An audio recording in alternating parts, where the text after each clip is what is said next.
rolling like a battle song. They sold the vibe, they sold the soul. Oh no, critical role. Oh no, what a show, what a show. Trust is busted, we gotta let go. Oh no, it's out of control. Who even runs this critical role? Hello and welcome back. It is time for the villain arc, where we talk about the critical role. Now, some people out there might be saying, OGGM, you fucking hate critical role. Why are you talking about it if you're just going to say negative things? Well, like it or not, what happens with critical role shapes the rest of the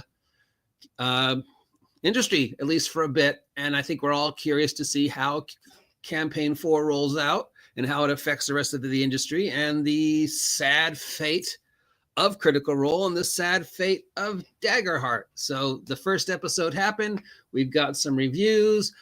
Something happened that even I could never predict, and I might be reading too much into it or not. But so yes, we've got episode 1 run by Brandon Lee Mulligan, which was 4 hours long. I tried, guys. I tried watching it. I tried listening to it. It was I couldn't make it past the first 14 minutes. It was just cringeworthy. The big difference between Brandon Lee Mulligan and Matt Mercer is Matt Mercer's all about the players at his table to the point of loss, to the point where he's actually put himself, in emotionally dark places because he invests so much in his players and their story. Better or worse, that's his style. That's what people love. That's why he is who he is. Brandon Lee Mulligan invests all his story in himself, and the players are secondary. And that was a big complaint about his other games, even by people who love him. And that was the main concern about him running this, and that seems to be pretty obvious. Mr. Mulligan, for better or worse, does not understand what a westmarch campaign is. And even before we saw episode 1, when we were listening to him talk about what he had planned, it was obvious this isn't a westmarch game. A westmarch game is divided by very specific things. Player-driven is one of the first ones. The players pick a plot. There's no meta plot. There's no arcing bad guy. There's no the world is in danger.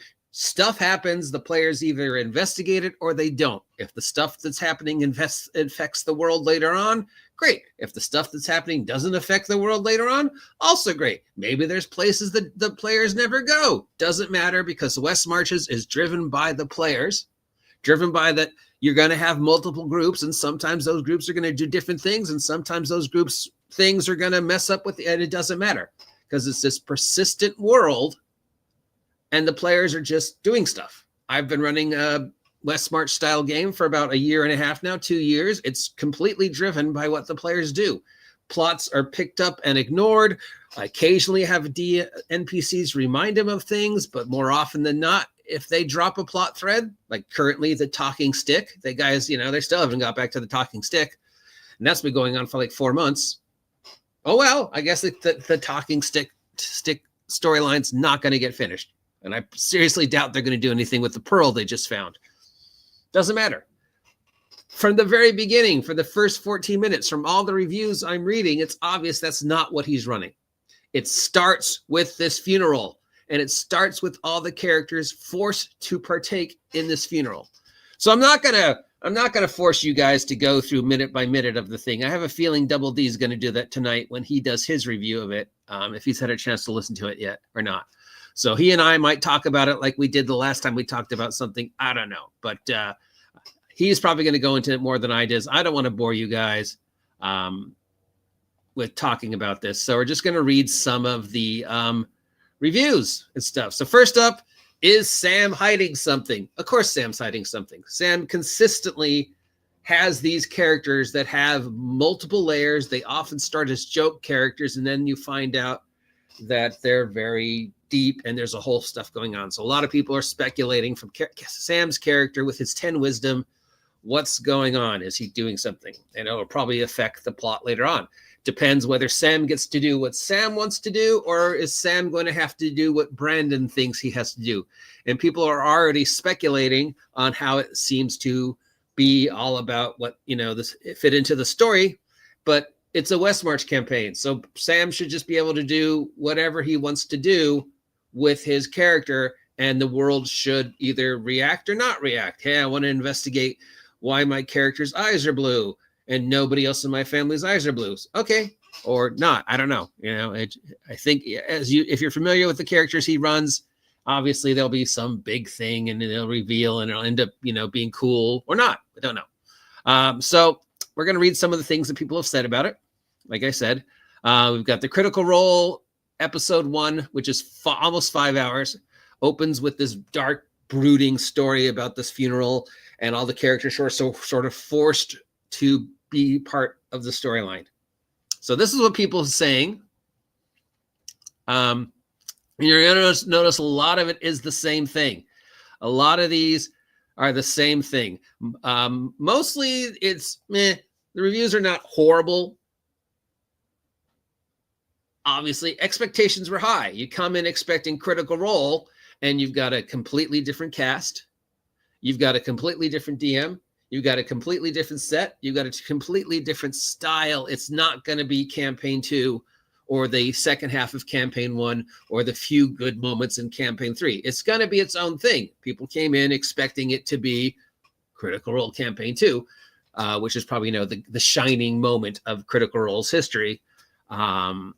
And the second half of Campaign 1. But no, it's its own thing. So a lot of it is, I was sort of disappointed. But nobody said anything horrible about it yet. But it's still early, right? And we've got a lot of people, and we know some of these people are going to end up being problematic, like this individual right here. And I've heard this individual is also problematic. So we'll see what happens. But we know, and he has, his own issues. That I'm not going to get into that. So just some of the things people said, and long, dark, cringy, forced levity, too long. Over and over, we see people saying, I didn't watch it, but I listened to it. Sam even brought up a thing. Why aren't we playing Daggerheart? Why aren't you playing Daggerheart? Too dark. Epic seriousness sprinkled with comic relief, forced levity. Brandon is trying to run a epic serious adventure. It was fun but too hearted and dark. The lighthearted moments felt cringy and forced. Brenda's pitch of the setting is heavy. Okay, guys. Long, dark, heavy, plot-centric, not Westmarch. Forced levity. Doesn't sound like it's a good start, okay? I like the characters. I like Travis's character. I like Ashley's character. Why aren't we playing Daggerheart? Brandon has a very fast speech, hyperactive style. You need to have closed caption on. I didn't watch it. It was too long, so I listened to it, blah, blah, blah. That seems to be the running thing. Too long, not interesting. I didn't watch it. I listened to it. Cringeworthy, forced levity, too dark, too dark, too dark. It starts with this dark funeral that all the characters are shoehorned to being a part of. Some of them don't feel like they should have even been there. I mean, if it was me and you told me this is a Westmarch game, and I think I know what Westmarch means, and there'd be like, there's a funeral, I'd be like, and? Well, it's somebody you know. And? Well, you've been invited to attend the funeral. Yeah, and? Is this guy like my brother? No, he's a friend. Well, then I'm not doing his funeral. I'll go to the party afterwards. Well, a friend of mine in real life just passed away. I didn't go to his funeral. All right, so now here's the responses on the YouTube for what people said. Again, nothing negative, but nothing extremely positive. But I think we can give them the pass that nobody's going to be into this right away. It's just too jarring, and it's coming off of what people expect Critical Role to be, and it's coming off them basically saying, fuck Daggerheart, we're going with D&D because that's where the money is. And you can paint that any other way you want, boys and girls. It doesn't matter. What they said is we don't have faith in Daggerheart, so we're going with D&D because that's what our audience knows and that's where the money is, which means fuck all for Daggerheart, right? I mean, no matter what they do with Daggerheart after this, it's always going to pale in comparison to this. You chose D&D over Daggerheart. You could have a super... Oh, I got a comment. Hello, comment. Oh, yeah. Brendan is trying to run an epic story. I knew they couldn't do West Marches. Maybe they wanted to do West Marches. I mean, you know, Campaign 3 ended pretty dark. Campaign 2 ended pretty dark. Campaign 1, they fucking fought Vecna. Maybe they wanted to do a West March where there was no epic story. I want to be a pirate and do pirate things. Does anybody else want to do pirate things with me? Yes? Great. No? Okay. Well, do something else. What do you want to do, player number 3? Hey, you got to go to your character, what was this? Brock Brockerson has to go to this funeral, OGGM. My character, Brock Brockerson, Kid with Spear, is not going to go to this funeral because he's got more important things to do. But it's my plot. No, this is a West March campaign. I'm going to do what my character wants to do, and either stuff's going to happen or not. All right, so here we go. Starts off with Liam. In the very dark thing, Liam's first dice roll was a natural 20. Why is Liam always stuck playing sad characters? What's up with Liam's character? Why is Brendan plaguing his character with tragedies? Is this what he said he wanted to? Brendan spent 3 minutes describing a bird. Meeting at a funeral is the new meeting at a tavern. What if I don't want to go to the funeral? Makes the cast suffer. Travis voice. Blah, blah, blah. Dark, long. Brandon names a lot. What is with Brandons and birds? Blah, blah. Blah, blah, blah. Yeah, just long, dark, cringeworthy, forced levity.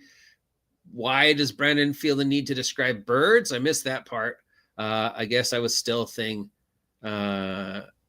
whatever. Great that Mad cuts to play. Great that Matt got to play. Yeah. Sam's character is subpar. Is Sam up to something? Sam's character is subpar. Is Sam up to something? Why is this guy so important? What's up with this? Blah, blah, blah. So this is basically them creating the little groups. We know there's going to be 3 tables, dividing the 14 by the 3. And each table's going to do its own thing. I don't know what they're going to do if the tables decide to mix and match, as would happen in West March, or if the fighter table suddenly decide to pursue courtly intrigue. But it's sounding like this is going to be some railroaded campaign based around this dead guy. And they all got shoehorned into this dead guy. So the 2 main things I'm taking away with this from I don't want to spend too much time on this more than I have. I don't think we're going to expect any really positive or negative stuff out of it for the first couple days, because Brandon Lee Mulligan's got to find his footing. These 14 people have got to find how they're going to work together, and the audience has got to adjust to this being something new. So we're going to give him a pass on the first one. That said, the 2 main things, I've been building up to this. Number 1, I couldn't watch it. I only could listen to it because it was so cringy. It was so dark. It was so long. That seems to be the running main issue. Now, with that many players, yeah, it had to be long, but I don't think people were coming into this and just right off the bat expecting Mirk Borg. They were expecting Critical Role. They were expecting fun goofiness. If you're like me and you heard the words West March, you were expecting, ooh, Critical Role doing West March. That could be interesting. They could really just, let their freak flag fly. But no. And now in conclusion, because this is and I could be reading too much into this. So as you know, this is Matt Mercer's chance to play. And Matt Mercer is playing a character who apparently was against everything that the dead NPC stood for. Matt Mercer was playing a character who was against everything Brandon Lee Mulligan's plot stood for. And when Matt Mercer's character went to the funeral, and this really stood out to me, and again, I could be reading way more into it than it actually is, but it does seem very telling. It does seem very telling that he chose to play a character that would be directly opposite all the other characters.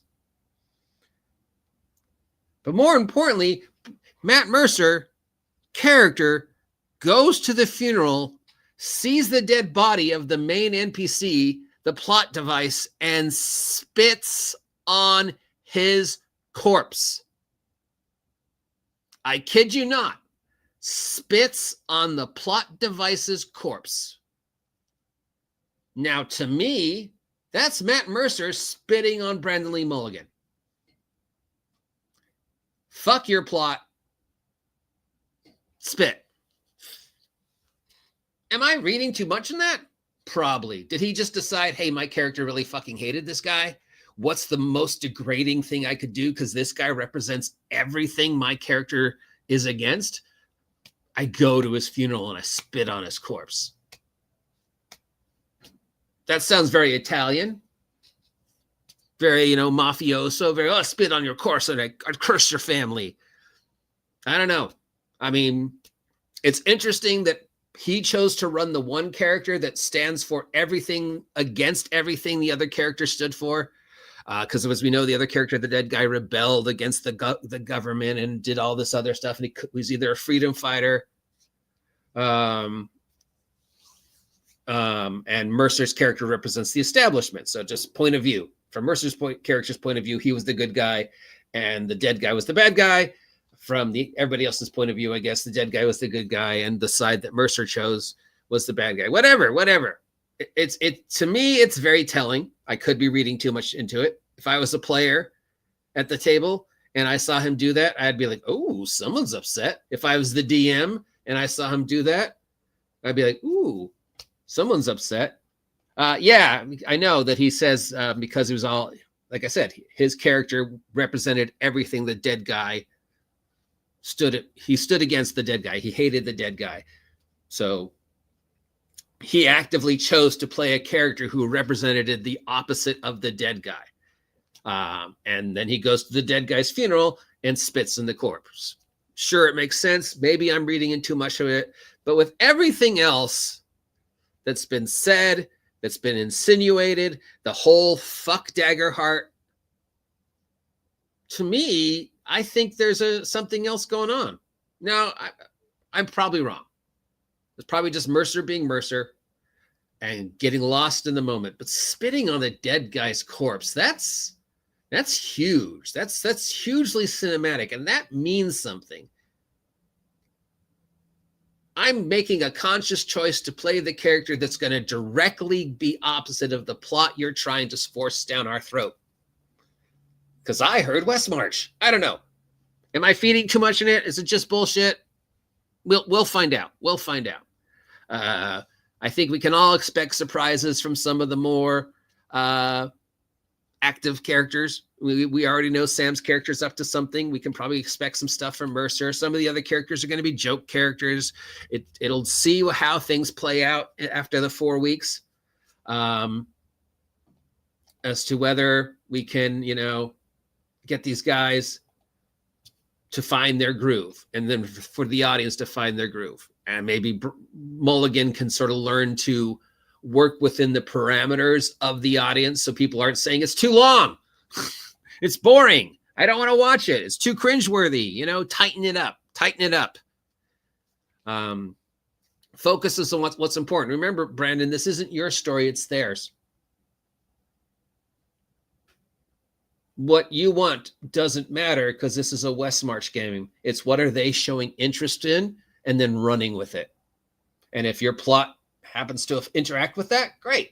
And if your plot, like my game with the talking stick, okay, you're not interested in the talking stick. I've reminded you 3 times. Fuck it. Somebody else picks up the talking stick, just like the snake god, just like the avatar. They're not interested. You move on. least that's what I think. Anyways, based upon the 14 minutes I tried to listen to and based upon the reviews, I'm giving it a C+. I don't think anybody expected it to be a monumental or amazing coming out of the gate. I don't think anybody expected it to be Merkborg dark.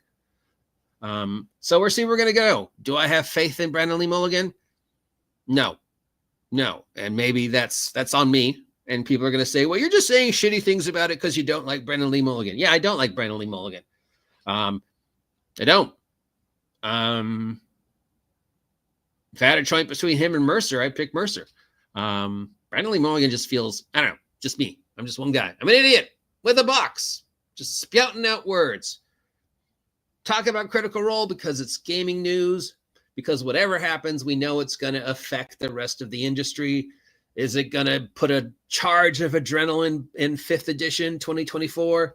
Or is it going to open the gate for all the little other smaller games that are trying to nip at the heels going, look at me, look at me, look at me. How's it going to affect, Draw Steel? How's it going to affect Karami or whatever it's called? How's it going to affect DC-20? How's it going to affect the Assassin's Creed game? Is that ever going to come out? Or the Diablo game? Is that ever going to come out? How's that going to affect Professor Dungeon Master's game? Because he's, friends with these guys. What does this mean for the future of Shadowdark? What does this mean for the future of you and me and the games we're trying to sell?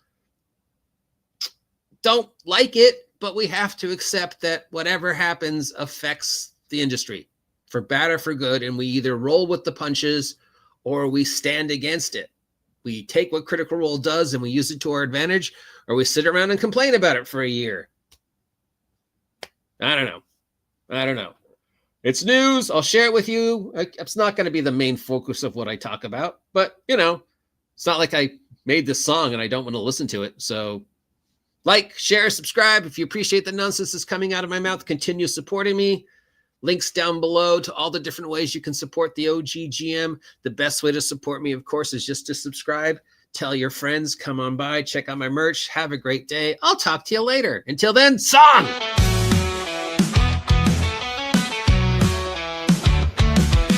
Grip so tight with the improv spark. Feels like shadows playing in the dark. The magic's gone, the waves don't crash. Just plastic surfboard chasing cash. Oh no, what a show, what a show.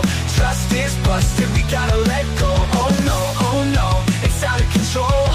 Who even runs this Critical Role?